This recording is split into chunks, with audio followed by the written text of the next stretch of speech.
Okay, this video is going to be about The Undertaker and a possible WrestleMania 29 opponent for him and who I think it could be. And do I even think he's going to come back? Because I know there's the whole, it was an end of an era. Undertaker's done.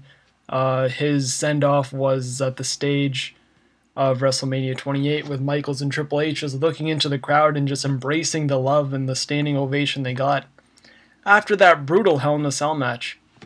And personally, I don't think it's over for The Undertaker. I think for him to have a send-off, for him to actually leave, it's going to be, I think, bigger than Ric Flair, because I think Undertaker, not only in the ring but backstage, has made more of an impact on wrestling than Ric Flair has, in the WWE, that is. I know Ric Flair's glory and all his accomplishments came mostly from the NWA and outside of the WWE.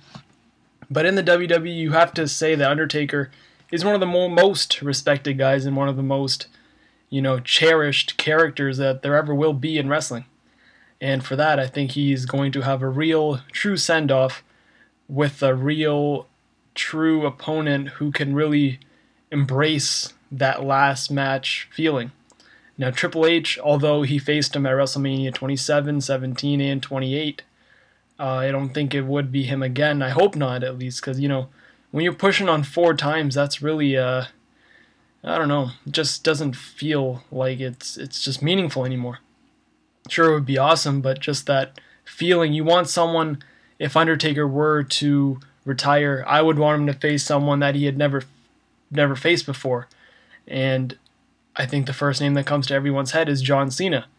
And for that, it's just obvious that, Cena and Undertaker, I know Cena faced Undertaker in 2002, 2003 when he first debuted, but that was such a rookie Cena, and now you've seen him grow and evolve, and he is bigger than life now. Cena is like the Hulk Hogan of this era, and we never got to see Undertaker versus Hulk Hogan at WrestleMania, but we could see that pretty much through John Cena, him being the biggest guy in the company. He has nothing else to really prove except the Undertaker streak, and I think that's the perfect way for Cena to really lay out the challenge for The Undertaker. And I think that's what a lot of people would like to see, is the Cena and Undertaker, just to end it all. But have Cena beat him? No, of course not. But I would like to see Undertaker go out in some way to say, after I beat you, this is it. And I don't know how they will put it together, but in a way where you would know, and Undertaker would somehow announce that, this is it, that's it, I'm done. And yeah.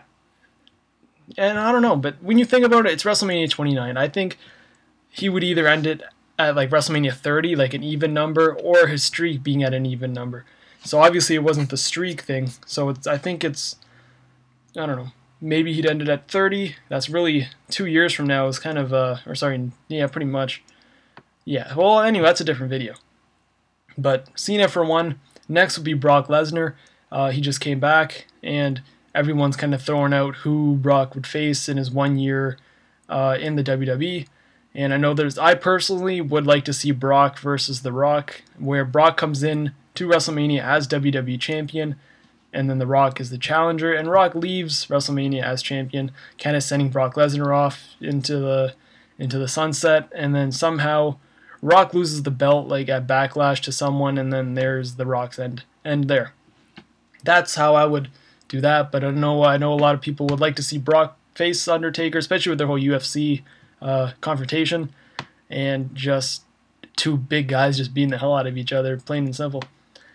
And that's 2. Who's a third guy?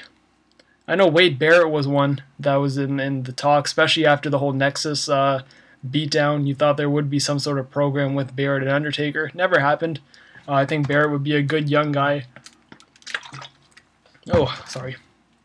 Good young guy for Undertaker to really make look good, but I wouldn't put him as a guy to really end it all, because you really want that last person to really stand out from everyone. And even Steve Austin, have Steve Austin come back for just, everyone's been saying, and including Austin, that he would come back if A, the money's right, and B, it's the right situation. What kind of situation's better than The Undertaker at WrestleMania? It's like a special attraction match. You have the world title, the WWE title, and then the special attraction, and then you have The Undertaker. So it's like those 4 things are all what makes WrestleMania WrestleMania. So, and Steve Austin's another one. So that's 4. Maybe just throw one more. I don't know. I wanted to say Kurt Angle, but that's not even possible right now. Same with Sting.